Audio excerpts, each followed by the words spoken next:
శివప్రసాదరావు గారు కొన్ని కామెంట్స్ చేశారు.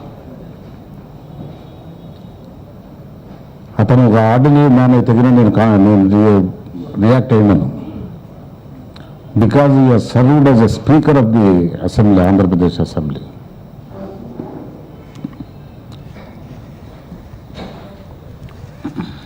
నిన్న జరిగింది, వైసీపీ కార్యకర్తలు అతని పైన కంప్లైంట్ ఇచ్చారు. రాజుపాలెం విలేజ్లో ఇతను ఇనుకంటి విలేజ్, ఇనివెట్ల గ్రామానికి చెందిన వాళ్ళు అక్కడ బూతుల్లో ఎంటర్ అయ్యి రిగ్ చేసుకునేటువంటి ప్రయత్నం చేసినప్పుడు దానిపైన కంప్లైంట్ ఇచ్చారు. నిన్న పోలీసు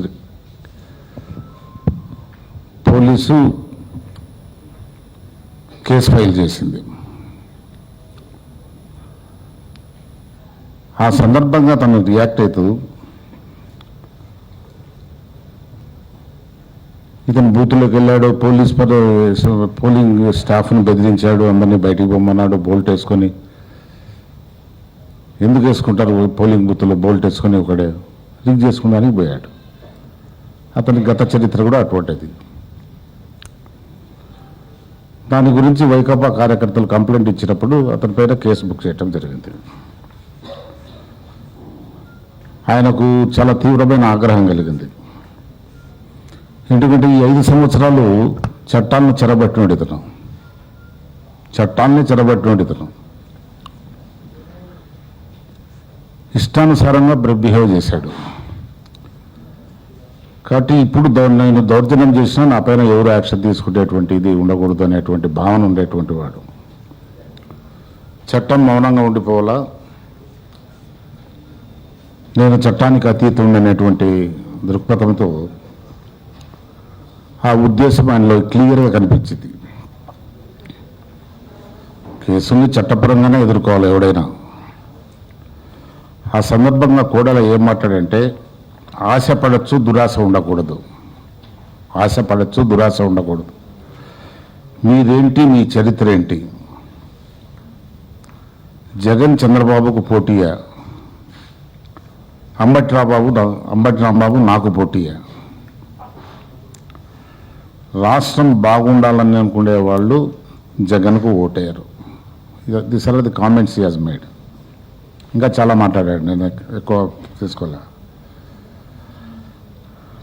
ఆంధ్రప్రదేశ్లో స్పీకర్ ఔన్నత్యాన్ని మంట కలిపినవాడు కోడెల శివప్రసాద్. ఆ ఇన్స్టిట్యూషన్ని సర్వనాశనం చేశాడు. కంచె చేనును మేస్తుందని అంటారు, దానికి ఉదాహరణే కోడెల. కంచె చేను వేసేసింది అక్కడ. పదవులు అలంకరించి ఎంతో ఔన్నత్యంగా ఉండాల్సినటువంటి వ్యక్తులు చాలామంది ఉన్నారు ఆంధ్రప్రదేశ్లో, ముఖ్యంగా స్పీకర్ పదవికి. స్పీకర్ పదవిలో ఉండి నిష్పక్షపాతంగా ప్రవర్తించినటువంటి వ్యక్తులు చరిత్రలో చాలా గొప్ప వ్యక్తులు ఉన్నారు స్పీకర్ పదవిలో. ఇక్కడనే కాదు, నేషనల్ దాంట్లో కూడా, పార్లమెంట్లో ఉదాహరణలు చెప్తే చాలా గొప్ప ఉదాహరణలు ఉన్నాయి. అంతటి నిష్పక్షపాతంగా ఉన్న వ్యక్తులు. కానీ ఈయన ఏం చేశాడు? ఈయన పార్టీ కార్యక్రమాల్లో పాల్గొన్నాడు, తెలుగుదేశం పార్టీ కార్యక్రమాల్లో. చంద్రబాబు బొమ్మలకు గార్లాండ్ చేయటము, పాలు పోయటము, పచ్చ సొక్కాలు తొడుక్కొని తిరగటం వాళ్ళ పార్టీ కార్యకర్తలతో. అటువంటి దుష్ట సాంప్రదాయానికి నాంది పలుకుతూ ఆద్యుడైనాడు ఆయన.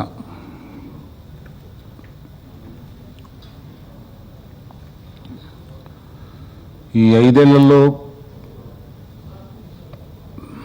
Line of demarcation between party and speaker post is totally erased. ఆ డివైడింగ్ లైన్ ఉందే, దాన్ని తుడిచేశాడు బాగా. నాకెవరు అడ్డం చెప్తారు అట్లా. ఈయన శాసనసభ జరిపిన తీరు ఆంధ్రప్రదేశ్ చరిత్రలోనే ముఖ్యంగా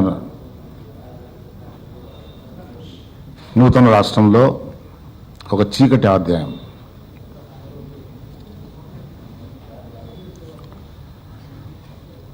రాష్ట్ర ప్రభుత్వం స్పీకర్ ఏదో ఒక పార్టీ నుంచి వస్తాడు. ఒకసారి ఎన్నుకోబడిన తర్వాత అతను నిష్పక్షపాతంగా అతని నిధులు నిర్వహించాల్సిన అవసరం ఉంది. కానీ ఇతను ఆ పద్ధతిలో పోలేదు. రాష్ట్ర ప్రభుత్వంతో ఏకమై సభలో ప్రతిపక్షం నోరు నొక్కేశాడు. మాట్లాడే అవకాశాలు కూడా లేదు. సభ్యులకే కాదు, ప్రతిపక్ష నాయకునికి కూడా అన్నిటా అడ్డుపడ్డాడు.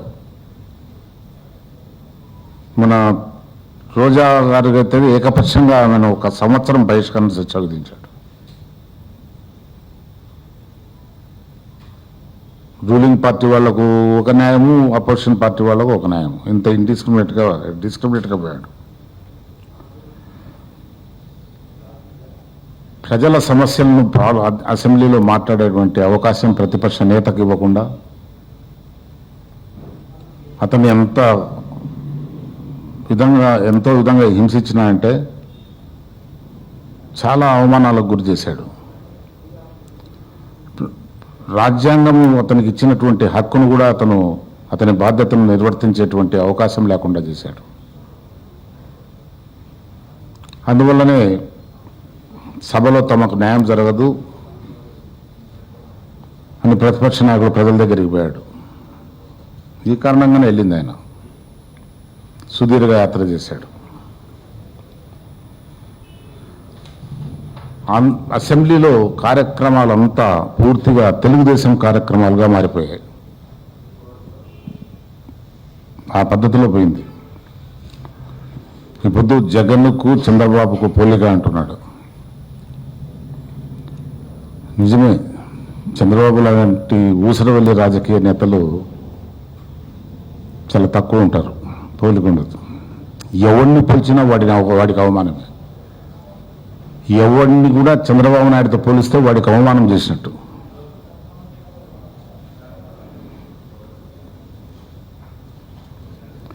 ఆశ ఉండొచ్చు, దురాశ ఉండకూడదంట. ఏం అధికారం మీ నాయన సొత్తా? మీరే పర్మనెంట్గా ఉండాలని మీ సెక్టరే పరిపాలించాలని అది రాష్ట్రాన్ని? అది దురాశ కదా. ప్రజాస్వామ్యంలో ప్రజలు ఎవరికి ఓటేస్తే వాళ్ళు అధికారంలోకి వస్తారు. That is the spirit and essence of the democracy. వాళ్ళ అభిప్రాయాల ప్రకారము వాళ్ళు చూజ్ చేసుకున్నటువంటి వ్యక్తులు అధికారంలోకి వస్తారు.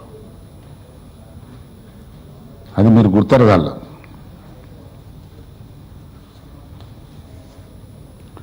అంబటి రాంబాబుతో నాకు పోలిక అన్నా.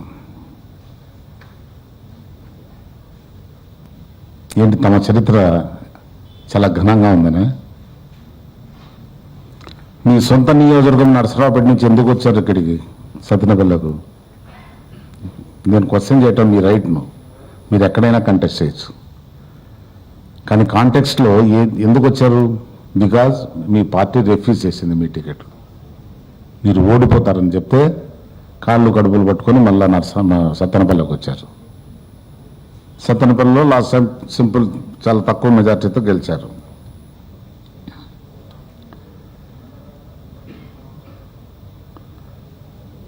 ఇది ఒకటి. స్పీకర్గా ఉన్నారు, మీకు ఈ మాత్రం అర్థం కాలే. Nobody giant in parliamentary democracy. ఎవడు కూడా జైంట్ కాదు, ఆల్ ఆర్ పిగ్మీస్. ప్రతి ఒక్కడు పిగ్మినే. ప్రజలు వాడిని ఎన్నుకొని వానికి ఇది ఇస్తే శక్తిని ఇస్తేనే వాడు జైంట్ అవుతాడు. మీరు వేరే రంగాల్లో చాలా పెద్దోళ్ళు ఉండొచ్చు, ప్రజాస్వామ్యంలో మీరు పిగ్మీసే. ఇందిరాగాంధీ గారు అటువంటి టాలెస్ట్ లీడర్, ఎన్టీ రామారావు గారు, వాళ్ళు కూడా ఓటమి చవి చూశారు. నీవంతా వాళ్ళు కూడా ఓటమి చేశారు. దేశ చరిత్రలో వాళ్ళ కొన్ని చాప్టర్స్ ఉన్నాయి. ఎన్టీ రామారావు ఎన్నో సంక్షేమ పథకాలు పెట్టినటువంటి ముఖ్యమంత్రిగా అతను కూడా ఓడిపోయాడు. అందువల్ల నేను అడుగుతున్నా, మీరేంటి, మీ చరిత్ర ఏంటి అనేటప్పుడు నీ చరిత్ర ఏంటో చూసుకోవాలి. ముందు ఒకసారి ఇంట్రాస్పెక్షన్ చేసుకోవాలి. ఏంటి నీ చరిత్ర? కాంగ్రెస్, మీరు హోమ్ మినిస్టర్ ఉన్నప్పుడు రంగా నా ప్రాణ భయం ఉంది, నాకు రక్షణ ఇవ్వండి అని మీకు పర్సనల్గా అప్పీల్ చేసుకున్నాడు. మీరేం చేశారు? ఇచ్చారా? దాదాపు 300-400 సబ్జెక్టు కరెక్షన్ పోలీస్ ఆఫీసర్స్ను కృష్ణా డిస్టిక్లో ట్రాన్స్ఫర్ చేసిన ఘనత ఇరది. Prior to the death of Ranga చనిపోయేదానికి ముందు దాదాపు 300 మంది పోలీస్ ఆఫీసర్లను ట్రాన్స్ఫర్ చేసినటువంటి ఘనత అయినది హోమ్ మినిస్టర్. దాని తర్వాత జరిగింది ఏంటి?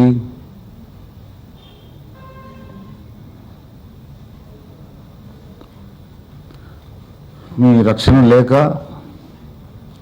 నిరాహార దీక్ష చేస్తున్నటువంటి అతను మర్డర్ అయిపోయాడు. దానికి కారణంగా 1989లో తెలుగుదేశాన్ని అధికారంలోంచి పక్కకు దిగేశారు ప్రజలు. దానికి కారణం చాలా వరకు నీ ప్రవర్తన. ఇది నీ చరిత్ర. నువ్వు మంచి డాక్టర్ ఉండొచ్చు, కానీ హైలీ కాంట్రావర్షియల్ పాలిటీషియన్, వివాదాస్పదమైనటువంటి రాజకీయవేత్త. నీ ఇంట్లో 4 బాంబులు పగిలాయి. సిబిఐ టేకప్ చేసింది కేసు. చంద్రబాబు నాయుడు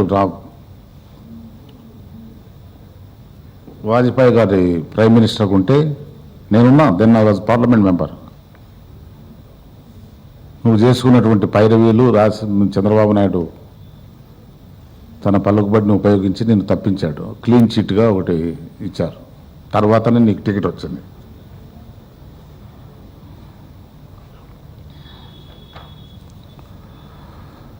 కోడెల గారు, మీ అరాచకాలు, దౌర్జన్యాలు పల్నాడు ప్రాంతంలోనే కాదు, రాష్ట్రంలో ఎవరిని అడిగినా చెప్తారు. You are a notorious person.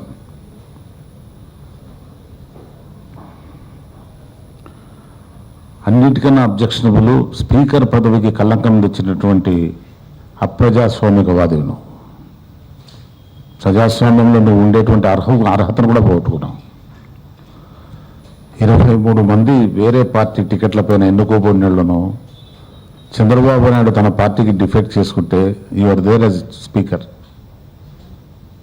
Anti defection apply చేయలే వాళ్ళపైన ఏం యాక్షన్ తీసుకోలే. ఈ విధంగా నువ్వు చరిత్రహీనుడు. ఇంత దుర్వినియోగం చేసినటువంటి స్పీకర్ను మేము చూడలే చరిత్రలో.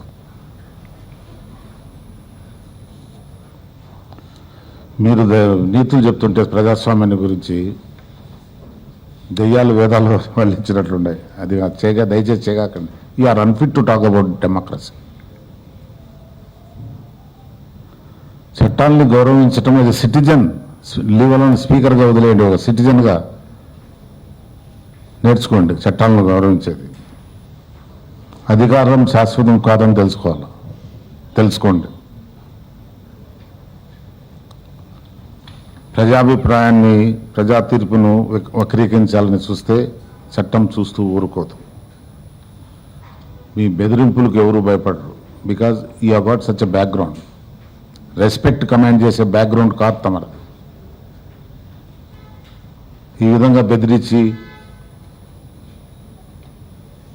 గుంటూరు జిల్లాలో సత్తెనపల్లి ఏరియాలో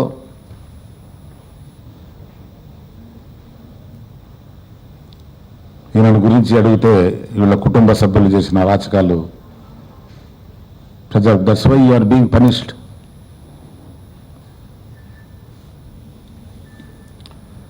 రెండవది, నిన్న టీటీడీ గోల్డ్ 1381 కిలోస్ ట్రాన్స్పోర్ట్ అవుతాను పట్టుకున్నారు. ఎవరు టీటీడీ బాధే అని చెప్తున్నారా? టీటీడీ ఏం చెప్పటంలే. ఏంటి అది 1380 కిలోలు మామూలు క్వాంటిటీ కాదు, చాలా ఎక్కువ క్వాంటిటీ. దాన్ని ట్రాన్స్పోర్ట్ చేస్తుంటే దానికి ప్రాపర్ సెక్యూరిటీ, ప్రాపర్ డాక్యుమెంట్స్ అవన్నీ ఉండాలి కదా. అసలు పట్టుకునేటువంటి పరిస్థితి ఎందుకు వచ్చింది? వెరిఫికేషన్ చేస్తే అక్కడనే తెలిపోవాలి అది టీటీడీ గోల్డ్ అనేది బ్యాంక్ నుంచి ట్రాన్స్ఫర్ అవుతుంది. బ్యాంక్ వాళ్ళు ఏమంటారు, మాకు మెచ్యూర్డ్ అయిపోయింది, మేము తీసుకెళ్తున్నామంటారు. బట్ ఏం జరుగుతుంది రాష్ట్రంలో? టీటీడీ అంత పెద్ద వ్యవస్థ, దానికి సంబంధించిన 1340 కేజీల బంగారు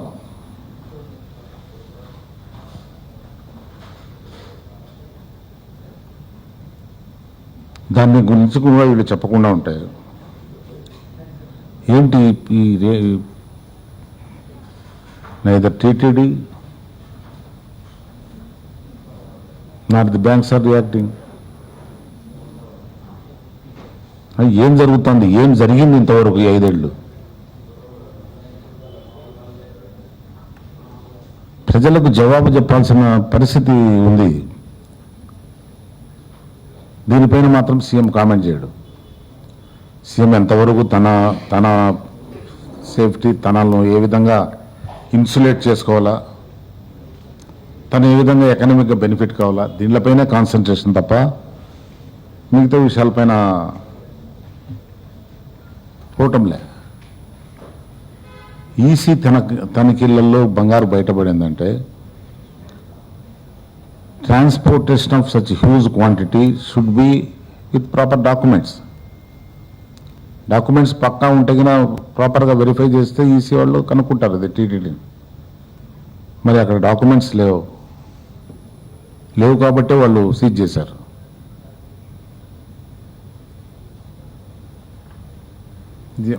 చంద్రబాబు నాయుడు అన్నీ మాట్లాడతాడు కానీ ఇటువంటి విషయాలు మాట్లాడు, బాధ్యత తీసుకోడు. పీడీ ఖాతాల్లో 0 నిల్వలని పెద్ద ఐటమ్.